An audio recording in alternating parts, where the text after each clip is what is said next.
The world took notice in 1901 when Spindletop blew its lid in Beaumont and started gushing oil into the air. But just 3 years later, oil was discovered in Humble, and the town's name became permanently associated with a major oil company by the same name. In 1904, they discovered oil in Humble. And after that, Humble hit an oil boom, exploded in size. 10,000 people were living here at that time. But contrary to common thought, the city's name didn't come from having an oil boom.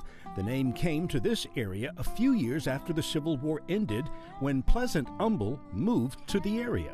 He was a Louisiana native that moved here after the Civil War.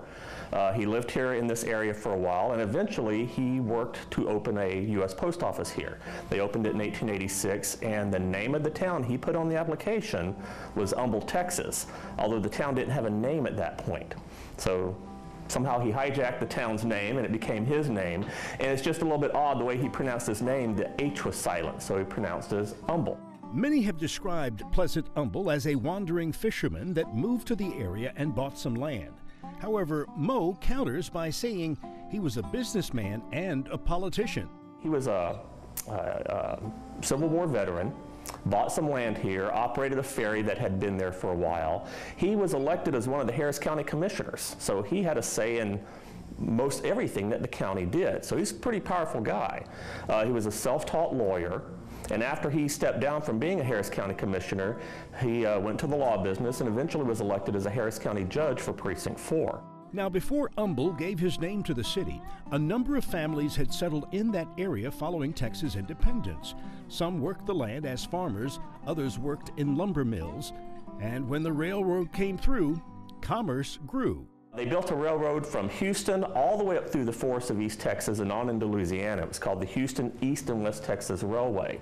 And once that railroad went through, lumber mills started popping up along the train's right-of-way, because now they had a way to not only cut the lumber, but to get it on some transportation system fast. After that, this whole area just started exploding. Another population explosion hit with the discovery of oil in Humble, but it didn't last long.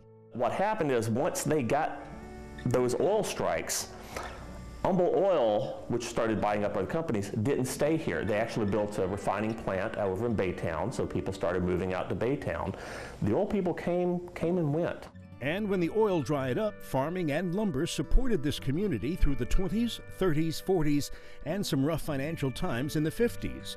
But in the 60s, this area got a financial boost when construction on the big airport got started. The airport moved in, and the airports certainly helped commerce around the area grow. And it wasn't until the 60s that we really got probably the big boom for the airport that really brought more people out here and got people to stay here knowing there were big jobs around here they can still work at. So that helped Humble stay humble. Right, and keep going as it is today. Jose Griñan, Fox 26 News.